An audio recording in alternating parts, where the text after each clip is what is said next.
So, the 2019 MLB Winter Meetings are in the books, and it was a pretty eventful week, as we all know.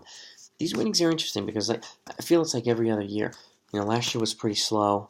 The year before there was some bigger moves. It kind of alternates for me. But I want to talk about. I break down of each day other videos on my channel, and you'll see them in the description down below. So make sure you check them out. But I wanted to go over today. Today's most like a half a day. But wanted to go over the summary because there were some moves made. But before I do that, if this is your first time to the channel, if you're new, please click the subscribe button and click the bell next to it, because not only will you have access to about 4 dozen videos that are out already, but you'll know anytime I post a new video, and I post new ones every other day. And if you're a baseball fan, this channel is for you. You will enjoy these videos, okay? I put these out for us because we are the ones that, as much as I say we put our GM hats here because we do care about our teams, and it's fun to watch the analysts on TV and the experts, but we're the ones that pack the stadiums, and we're the ones that buy all the merch. We're the ones that spend $100 on food and drinks and all kinds of other stuff. So I make these videos for us because we do put on our GM hats, and we follow our teams and we want to know what's going on.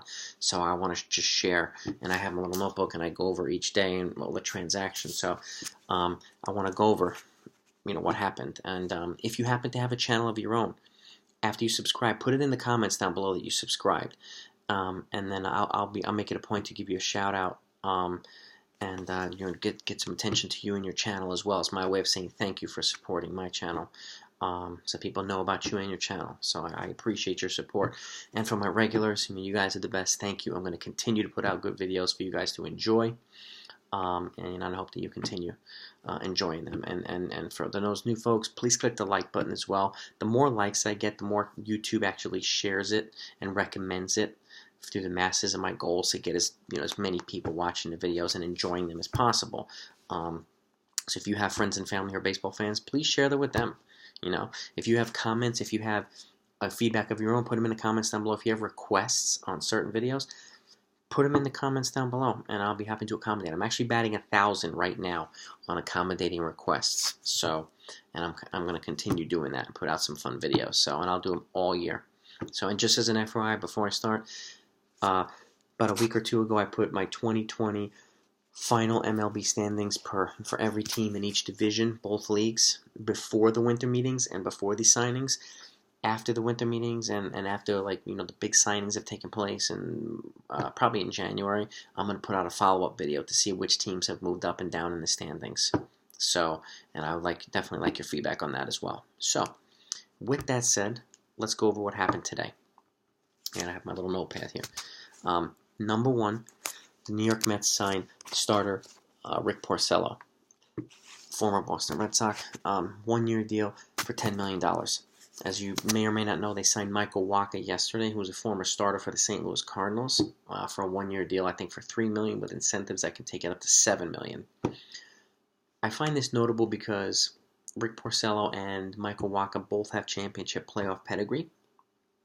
And coming to the Mets gives them more depth, gives them more veteran presence, but it also gives them an opportunity to potentially, use somebody like Steven Matz or Marcus Stroman in a trade to address another position that they might need, or Noah Syndergaard in a bigger trade for somebody like Carlos Correa. There was actually talk about the Mets discussing Carlos Correa trade with the Houston Astros at the winter meetings.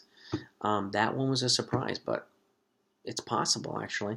It'll cost more than Syndergaard, but that'd be a huge trade for the Mets if they did that. And the Astros do need to kind of trim payroll now. So, because Correa is going to get expensive, Springer's going to get expensive, and so they just locked up Bregman and Altuve. They both have $100 million deals already. So that would be a huge trade, blockbuster trade. Number two, the Marlins signed Yimi Garcia, who is a right-handed pitcher for the bullpen. Another incremental signing. I have to say, good job, Marlins. Even though they're, a last-place team and they're in a long-term rebuild, they've made a couple incremental signings. And that's exactly what a team like that needs to do, in my opinion.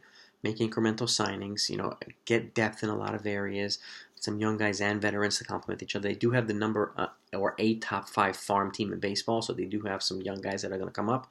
But bringing in veterans to complement them is a great way of them incrementally getting better, and in turn they'll start attracting better players, and then hopefully at some point can really make some moves to put themselves in contention again. I mean, the National League East is going to be really tough with the Mets, the Phillies, the Nationals, and the Dodgers, the Braves, not the Dodgers, all of which have made moves. But that doesn't mean they won't be competitive. You never really know. So they could just click. So, but good job, Marlins. So keep making incremental moves. Next one, Austin Romine, former backup catcher for the Yankees. He signed a 1-year deal today with the Detroit Tigers for $4.5 million. He will have an opportunity to start there, which will be good for him because he was kind of stuck behind Gary Sanchez at the Yankees. So I'm happy for him. Sad to see him go, but I'm happy for him. This also opens up the opportunity for the Yankees to potentially bring in Martin Maldonado. And if you don't know the significance behind it, he was one of the catchers for the Houston Astros, but he was also Garrett Cole's personal catcher. And he pitched extremely well when he was his battery mate. So with Garrett Cole in the fold now in the Bronx, the chances of them bringing in Maldonado to back up or to alternate with Sanchez to give him a little bit more flexibility, take a day off or maybe DH or maybe play first base or something, increases. If they don't do that, Kyle Higashioka is one of their top prospects. I think he's their top catching prospect.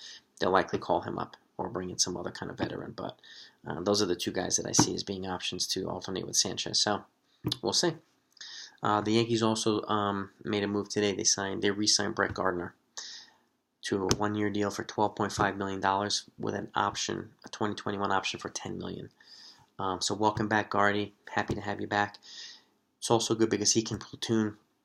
He can cover center field while Aaron Hicks returns from surgery, while Clint Frazier maybe plays left, with Mike Tauchman maybe playing all outfield positions to help out Judge and Frazier and Gardner if they don't trade Clint Frazier. So we'll see if they trade him in a package for somebody else. I mean, there was talk about the Yankees maybe packaging him and or Andujar in a bigger package to the Brewers for Josh Hader. That was another chat going around in the winter meetings today too, as well as Francisco Lindor potential trade to the Dodgers, that being discussed. So there's a lot of things going on. Who knows what's going to happen? But so welcome back, Gardy. The Red Sox made 2 moves today. Jose Peraza, who is an infielder, 1-year deal for $3 million. And Martin Perez, a 1-year deal for $6 million. He's a starting pitcher, a left-handed starting pitcher.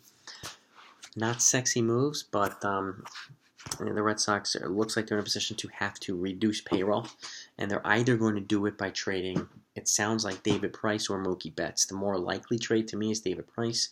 There was quite a few teams interested in them. The Red Sox will probably have to eat some money, but it is what it is. He's an expensive pitcher.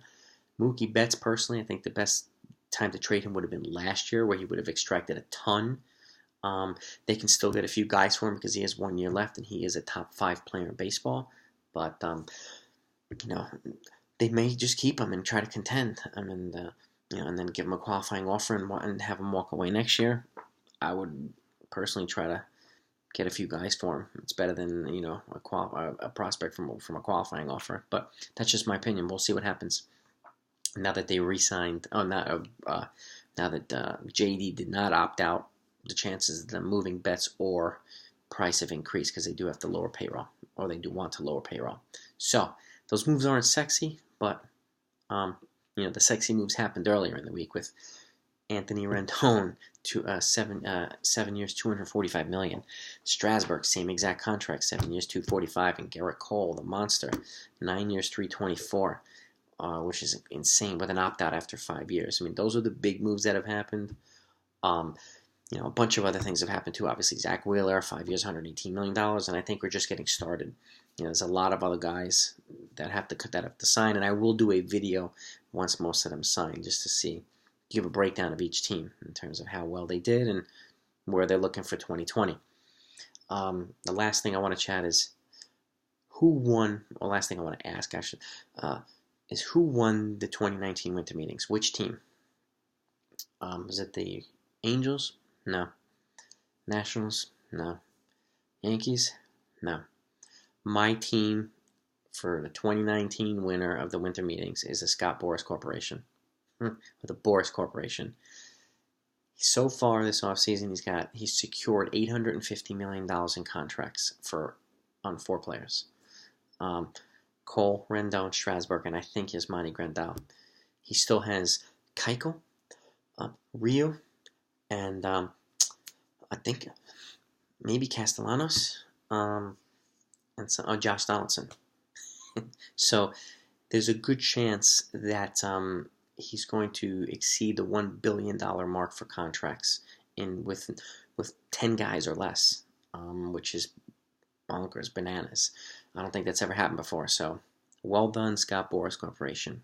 There's a reason why players want him to represent them, and this is why. He makes them money. And he's the best agent in the game for a reason. So anyway, that's my summary. I hope you enjoyed this video. If you do, please, even if you don't, please click the like button either way. And please click that subscribe button and the bell next to it as well. I really appreciate your support. I want to continue growing my channel. My next goal is to get over 1,000 subscribers. And I'm at just under 400. So I want to keep this moving. So your help is greatly appreciated. I'm going to continue to put out good videos for your enjoyment. And please watch them in their entirety. I think they're enjoyable from beginning to end. So thank you again. Happy holidays, and I'll talk to you next time.